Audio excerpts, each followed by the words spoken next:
Segunda Carta aos Coríntios, capítulo 1. Paulo, apóstolo de Cristo Jesus pela vontade de Deus, e o irmão Timóteo, à Igreja de Deus que está em Corinto, com todos os santos de toda a Acaia. A vocês, graça e paz da parte de Deus nosso Pai e do Senhor Jesus Cristo. Bendito seja o Deus e Pai de nosso Senhor Jesus Cristo, Pai das misericórdias e Deus de toda a consolação, que nos consola em todas as nossas tribulações, para que, com a consolação que recebemos de Deus, possamos consolar os que estão passando por tribulações. Pois assim como os sofrimentos de Cristo transbordam sobre nós, também por meio de Cristo transborda a nossa consolação. Se somos atribulados, é para a consolação e salvação de vocês. Se somos consolados, é para a consolação de vocês, a qual lhes dá paciência para suportarem os mesmos sofrimentos que nós estamos padecendo. E a nossa esperança em relação a vocês está firme, porque sabemos que, da mesma forma como vocês participam dos nossos sofrimentos, participam também da nossa consolação. Irmãos, não queremos que vocês desconheçam as tribulações que sofremos na província da Ásia, as quais foram muito além da nossa capacidade de suportar, ao ponto de perdermos a esperança da própria vida. De fato, já tínhamos sobre nós a sentença de morte, para que não confiássemos em nós mesmos, mas em Deus que ressuscita os mortos. Ele nos livrou e continuará nos livrando de tal perigo de morte. Nele temos colocado a nossa esperança de que continuará a livrar-nos, enquanto vocês nos ajudam com as suas orações. Assim, muitos darão graças por nossa causa, pelo favor a nós concedido em resposta às orações de muitos. Este é o nosso orgulho. A nossa consciência dá testemunho de que nos temos conduzido no mundo, especialmente em nosso relacionamento com vocês, com santidade e sinceridade provenientes de Deus, não de acordo com a sabedoria do mundo, mas de acordo com a graça de Deus. Pois nada lhes escrevemos que vocês não sejam capazes de ler ou entender. E espero que, assim como vocês nos entenderam em parte, venham a entender plenamente que podem orgulhar-se de nós, assim como nos orgulharemos de vocês no dia do Senhor Jesus. Confiando nisso e para que vocês fossem duplamente beneficiados, planejava primeiro visitá-los em minha ida à Macedônia e voltar a vocês vindo de lá, para que me ajudassem em minha viagem para a Judéia. Quando planejei isso, será que o fiz levianamente?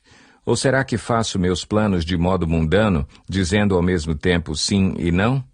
Todavia, como Deus é fiel, nossa mensagem a vocês não é sim e não, pois o Filho de Deus, Jesus Cristo, pregado entre vocês por mim e também por Silvano e Timóteo, não foi sim e não, mas nele sempre houve sim.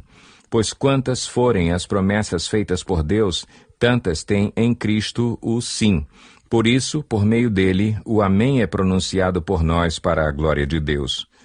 Ora, é Deus que faz que nós e vocês permaneçamos firmes em Cristo.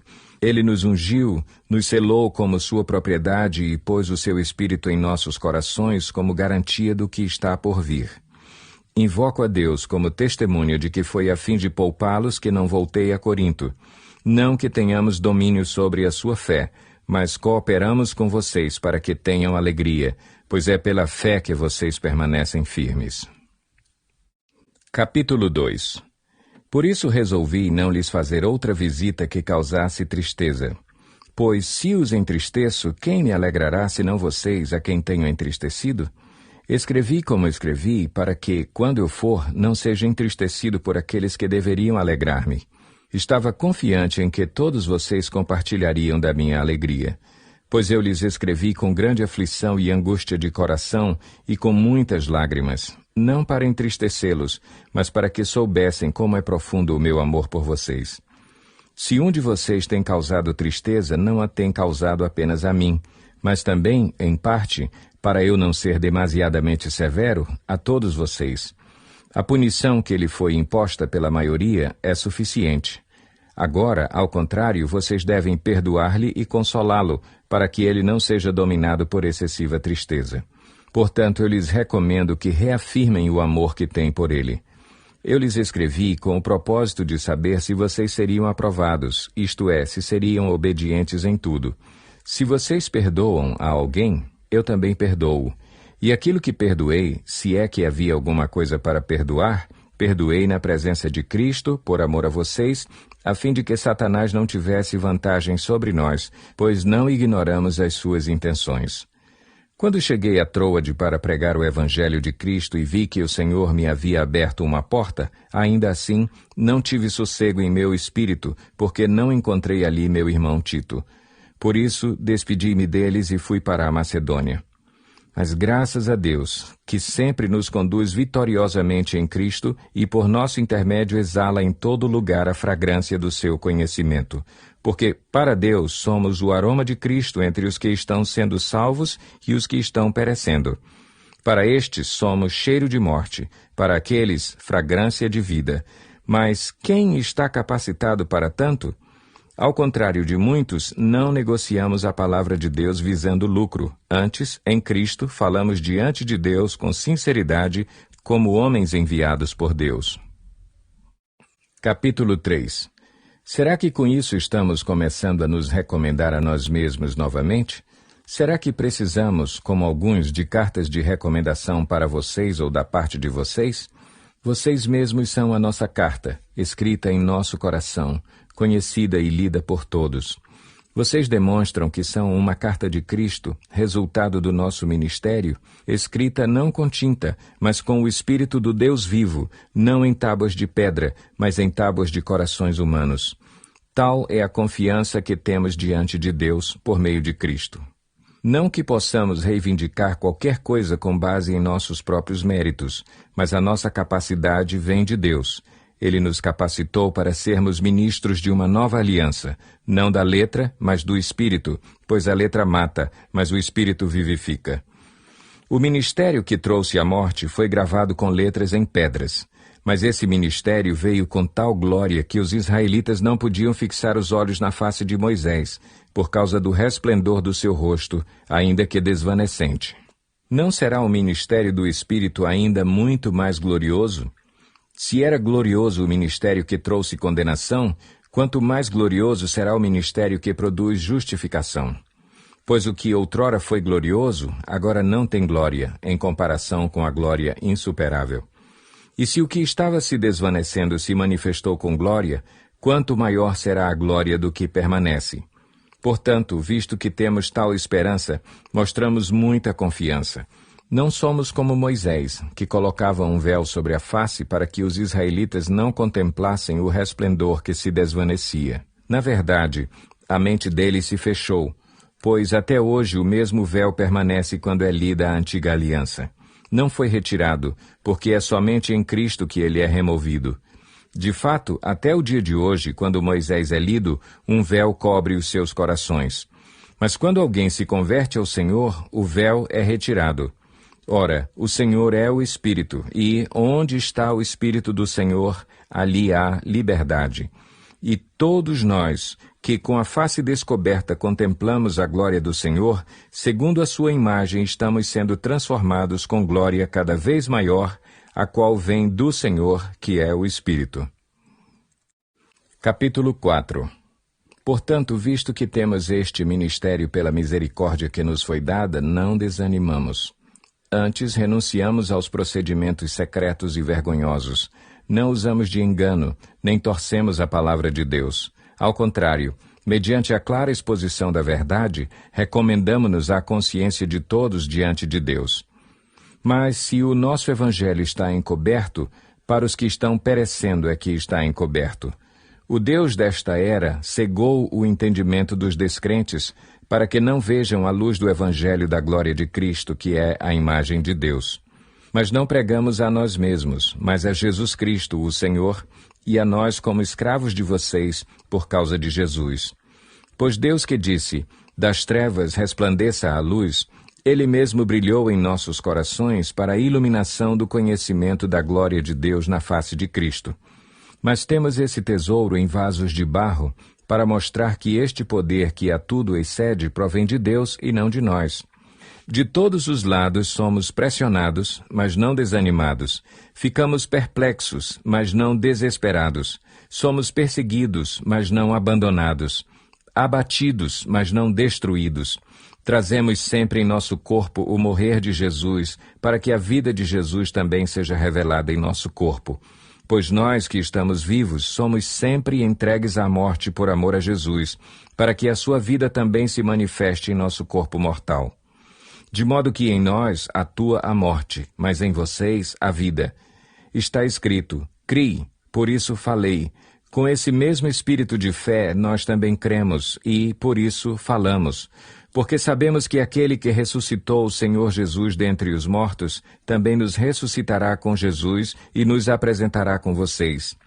Tudo isso é para o bem de vocês, para que a graça que está alcançando um número cada vez maior de pessoas faça que transbordem as ações de graças para a glória de Deus. Por isso, não desanimamos.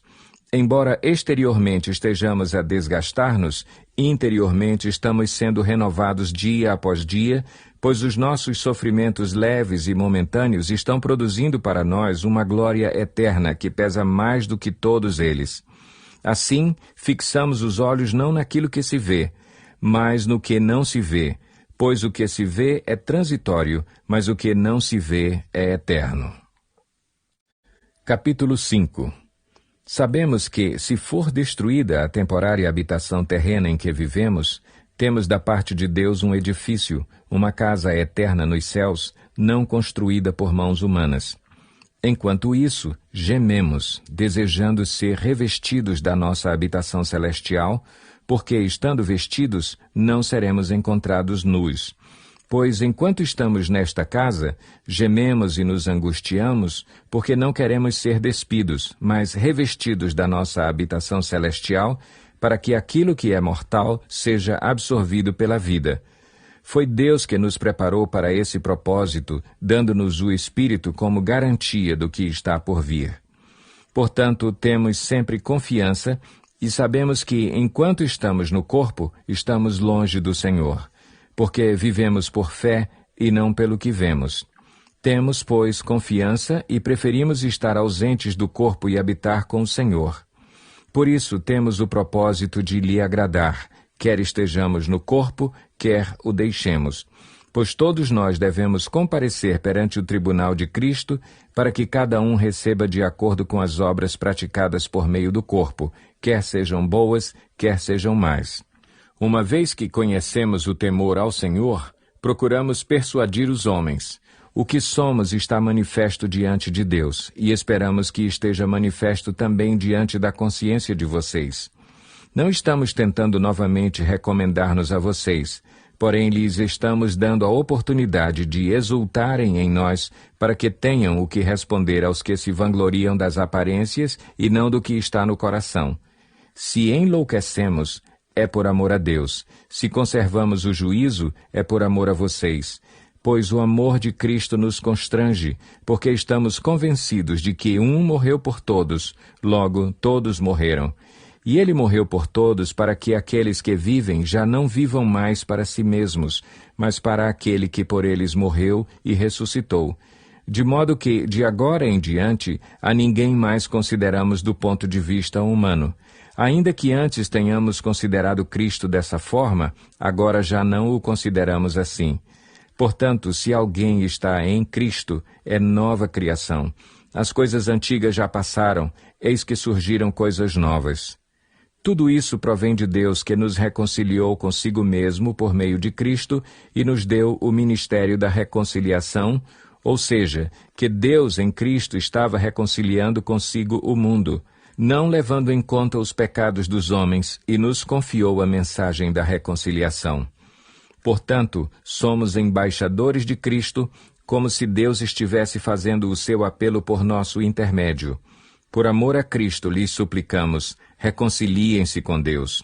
Deus tornou pecado por nós aquele que não tinha pecado, para que nele nos tornássemos justiça de Deus. Capítulo 6.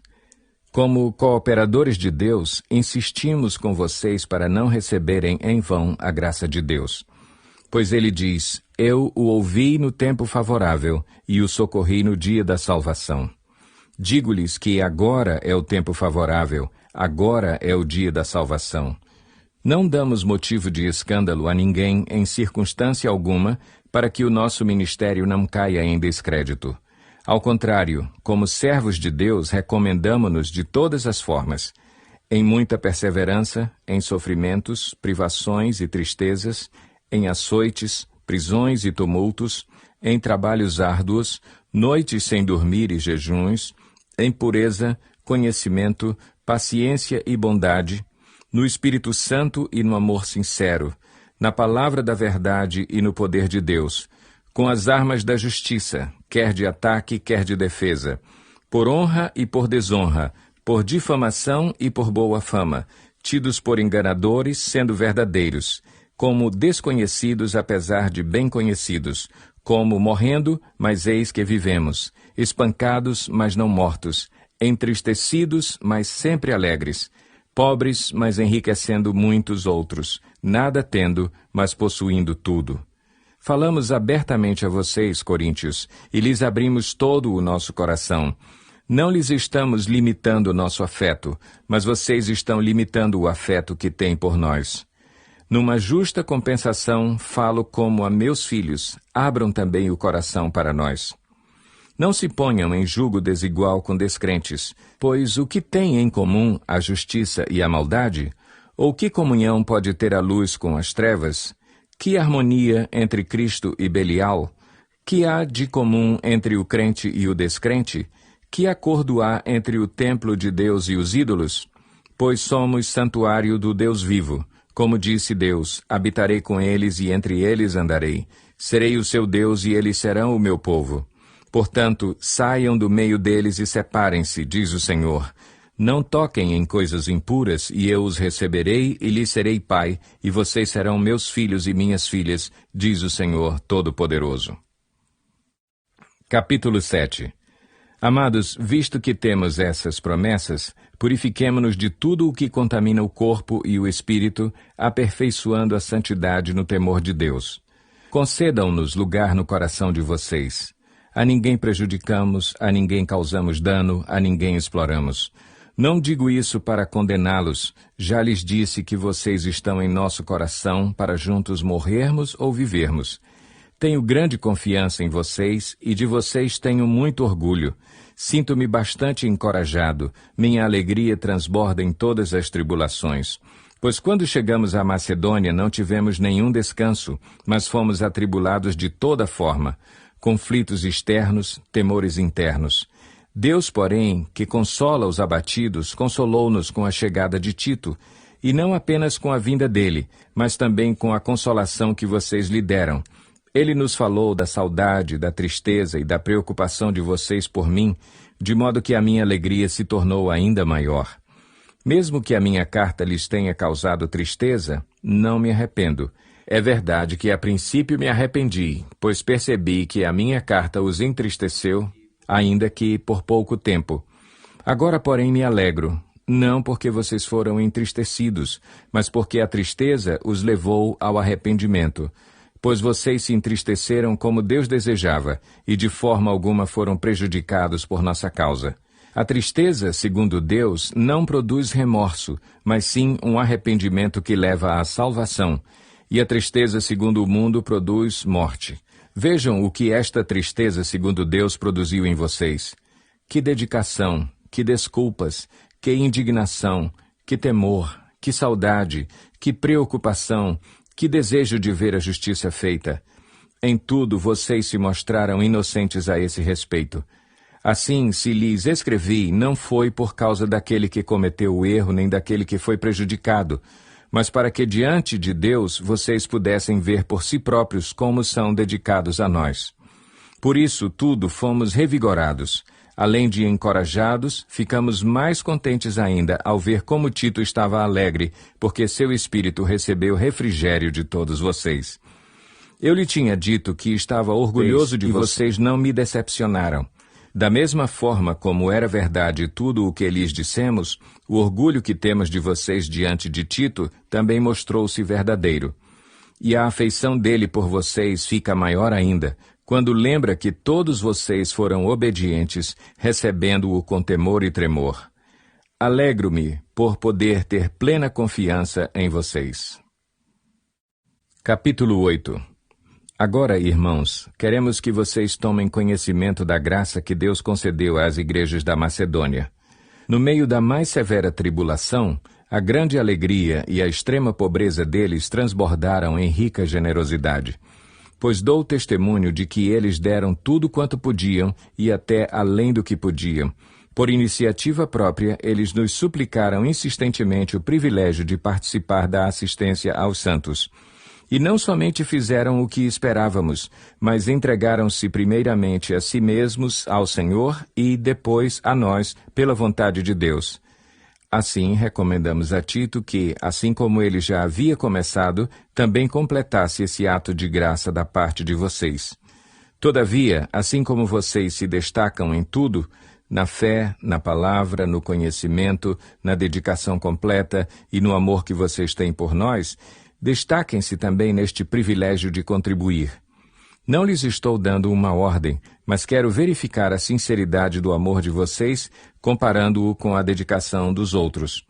Pois vocês conhecem a graça de nosso Senhor Jesus Cristo, que, sendo rico, se fez pobre por amor de vocês, para que por meio de sua pobreza vocês se tornassem ricos.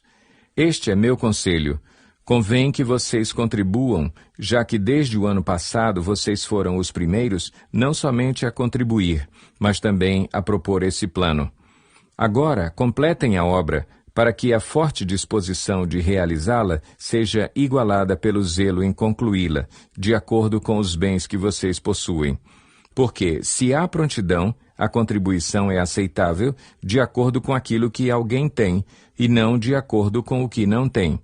Nosso desejo não é que outros sejam aliviados enquanto vocês são sobrecarregados, mas que haja igualdade. No presente momento, a fartura de vocês suprirá a necessidade deles, para que, por sua vez, a fartura deles supra a necessidade de vocês. Então haverá igualdade, como está escrito: quem tinha recolhido muito não teve demais, e não faltou a quem tinha recolhido pouco. Agradeço a Deus por ter Ele posto no coração de Tito o mesmo cuidado que tenho por vocês, pois Tito não apenas aceitou o nosso pedido, mas está indo até vocês com muito entusiasmo e por iniciativa própria.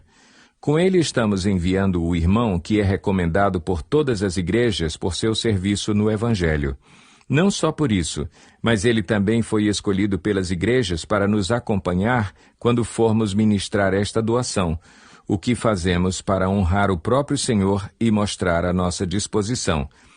Queremos evitar que alguém nos critique quanto ao nosso modo de administrar essa generosa oferta, pois estamos tendo o cuidado de fazer o que é correto, não apenas aos olhos do Senhor, mas também aos olhos dos homens.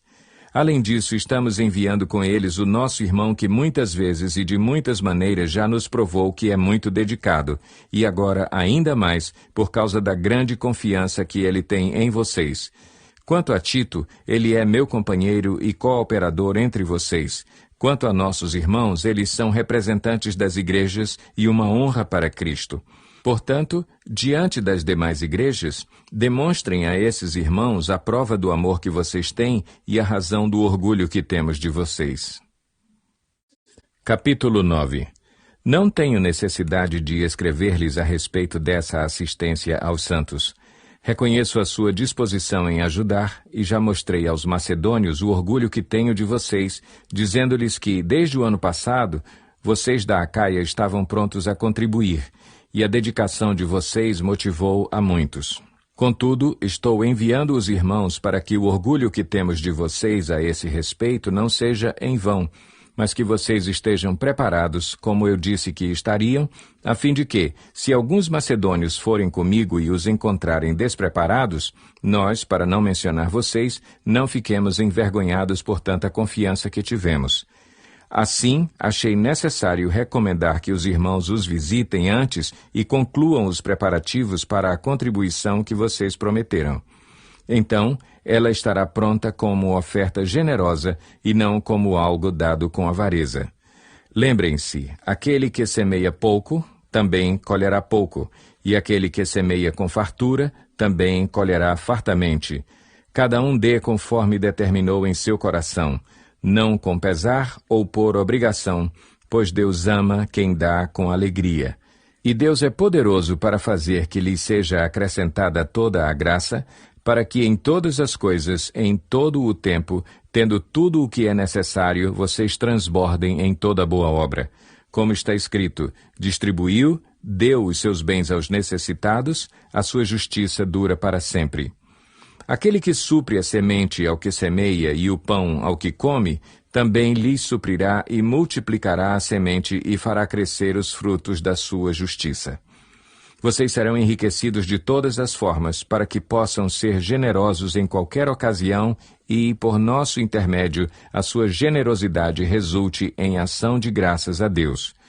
O serviço ministerial que vocês estão realizando não está apenas suprindo as necessidades do povo de Deus, mas também transbordando em muitas expressões de gratidão a Deus. Por meio dessa prova de serviço ministerial, outros louvarão a Deus pela obediência que acompanha a confissão que vocês fazem do Evangelho de Cristo e pela generosidade de vocês em compartilhar seus bens com eles e com todos os outros. E nas orações que fazem por vocês, eles estarão cheios de amor por vocês, por causa da insuperável graça que Deus tem dado a vocês. Graças a Deus por seu dom indescritível. Capítulo 10. Eu, Paulo, pela mansidão e pela bondade de Cristo, apelo para vocês. Eu que sou humilde quando estou face a face com vocês, mas audaz quando ausente. Rogo-lhes que, quando estiver presente, não me obriguem a agir com audácia, tal como penso que ousarei fazer para com alguns que acham que procedemos segundo os padrões humanos. Pois, embora vivamos como homens, não lutamos segundo os padrões humanos. As armas com as quais lutamos não são humanas, ao contrário, são poderosas em Deus para destruir fortalezas. Destruímos argumentos e toda a pretensão que se levanta contra o conhecimento de Deus e levamos cativo todo pensamento para torná-lo obediente a Cristo. E estaremos prontos para punir todo ato de desobediência, uma vez estando completa a obediência de vocês. Vocês observam apenas a aparência das coisas. Se alguém está convencido de que pertence a Cristo, deveria considerar novamente consigo mesmo que, assim como ele, nós também pertencemos a Cristo. Pois, mesmo que eu tenha me orgulhado um pouco mais da autoridade que o Senhor nos deu, não me envergonho disso, pois essa autoridade é para edificá-los e não para destruí-los. Não quero que pareça que estou tentando amedrontá-los com as minhas cartas. Pois alguns dizem, as cartas dele são duras e fortes, mas ele pessoalmente não impressiona, e a sua palavra é desprezível. Saibam tais pessoas que aquilo que somos em cartas, quando estamos ausentes, seremos em atos quando estivermos presentes. Não temos a pretensão de nos igualar ou de nos comparar com alguns que se recomendam a si mesmos. Quando eles se medem e se comparam consigo mesmos, agem sem entendimento. Nós, porém, não nos gloriaremos além do limite adequado, mas limitaremos nosso orgulho à esfera de ação que Deus nos confiou, a qual alcança vocês, inclusive. Não estamos indo longe demais em nosso orgulho, como seria se não tivéssemos chegado até vocês, pois chegamos a vocês com o Evangelho de Cristo. Da mesma forma, não vamos além de nossos limites, gloriando-nos de trabalhos que outros fizeram. Nossa esperança é que, à medida que for crescendo a fé que vocês têm, nossa atuação entre vocês aumente ainda mais, para que possamos pregar o Evangelho nas regiões que estão além de vocês, sem nos vangloriarmos de trabalho já realizado em território de outro. Contudo, quem se gloriar, glorie-se no Senhor, pois não é aprovado quem a si mesmo se recomenda, mas aquele a quem o Senhor recomenda. Capítulo 11. Espero que vocês suportem um pouco da minha insensatez. Sim, por favor, sejam pacientes comigo. O zelo que tenho por vocês é um zelo que vem de Deus. Eu os prometi a um único marido, Cristo, querendo apresentá-los a ele como uma virgem pura. O que receio, e quero evitar, é que assim como a serpente enganou Eva com astúcia, a mente de vocês seja corrompida e se desvie da sua sincera e pura devoção a Cristo. Pois, se alguém lhes vem pregando um Jesus que não é aquele que pregamos, ou se vocês acolhem um espírito diferente do que acolheram, ou um evangelho diferente do que aceitaram, vocês o toleram com facilidade. Todavia não me julgo nem um pouco inferior a esses superapóstolos.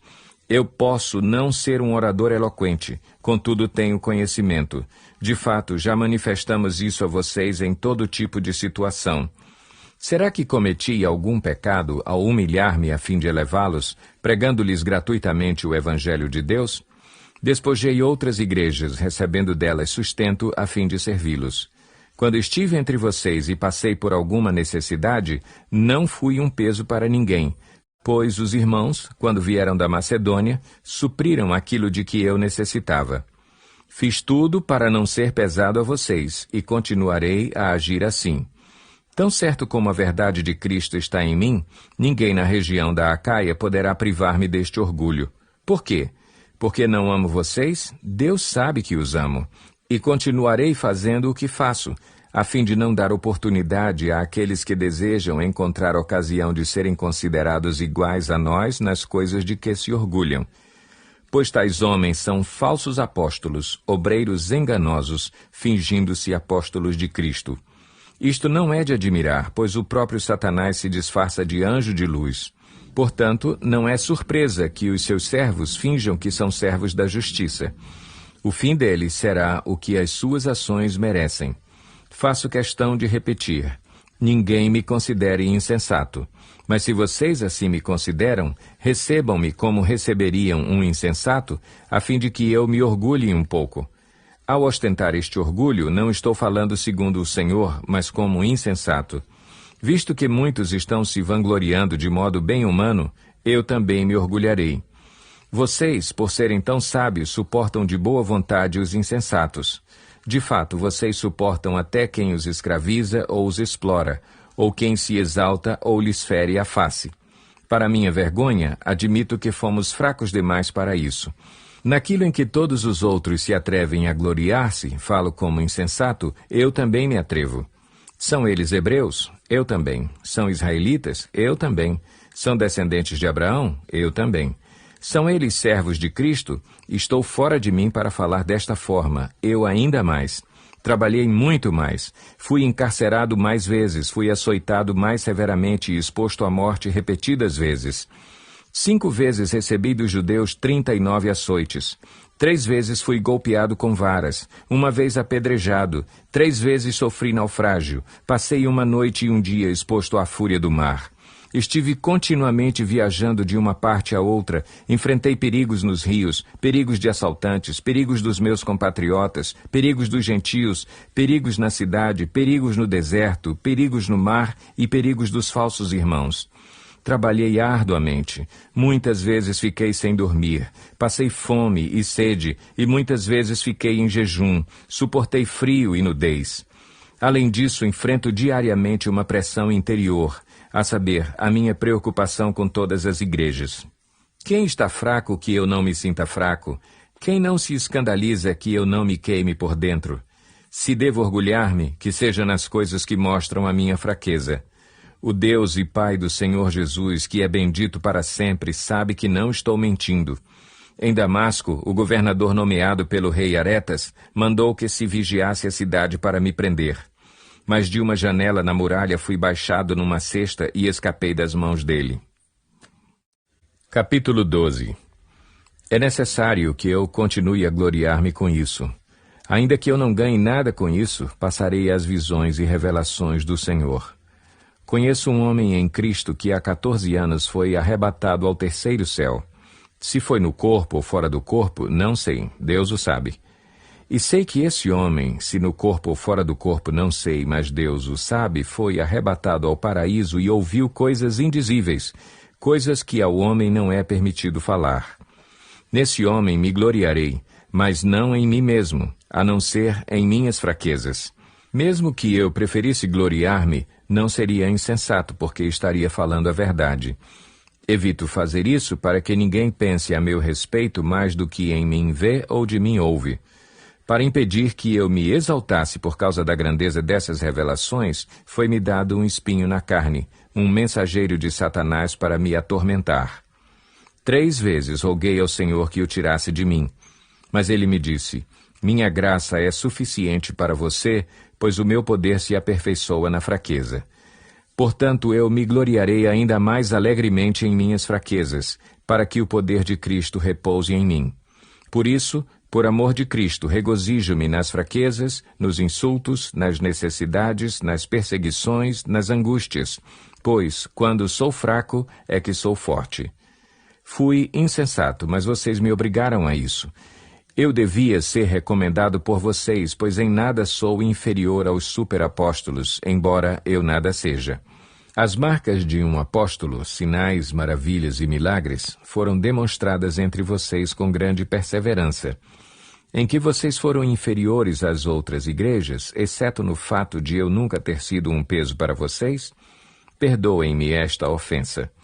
Agora estou pronto para visitá-los pela terceira vez, e não lhes serei um peso, porque o que desejo não são os seus bens, mas vocês mesmos. Além disso, os filhos não devem ajuntar riquezas para os pais, mas os pais para os filhos. Assim, de boa vontade, por amor de vocês, gastarei tudo o que tenho e também me desgastarei pessoalmente. Visto que os amo tanto, devo ser menos amado? Seja como for, não lhes tenho sido um peso. No entanto, como sou astuto, eu os prendi com astúcia. Porventura eu os explorei por meio de alguém que lhes enviei? Recomendei a Tito que os visitasse, acompanhado de outro irmão. Por acaso Tito os explorou? Não agimos nós no mesmo espírito e não seguimos os mesmos passos? Vocês pensam que durante todo este tempo estamos nos defendendo perante vocês?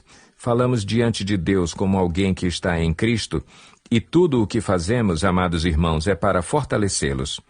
Pois temo que, ao visitá-los, não os encontre como eu esperava e que vocês não me encontrem como esperavam. Temo que haja entre vocês brigas, invejas, manifestações de ira, divisões, calúnias, intrigas, arrogância e desordem. Receio que, ao visitá-los outra vez, o meu Deus me humilhe diante de vocês e eu lamente por causa de muitos que pecaram anteriormente e não se arrependeram da impureza, da imoralidade sexual e da libertinagem que praticaram. Capítulo 13. Esta será a minha terceira visita a vocês. Toda questão precisa ser confirmada pelo depoimento de 2 ou 3 testemunhas. Já os adverti quando estive com vocês pela segunda vez. Agora, estando ausente, escrevo aos que antes pecaram e aos demais. Quando voltar, não os pouparei, visto que vocês estão exigindo uma prova de que Cristo fala por meu intermédio. Ele não é fraco ao tratar com vocês, mas poderoso entre vocês.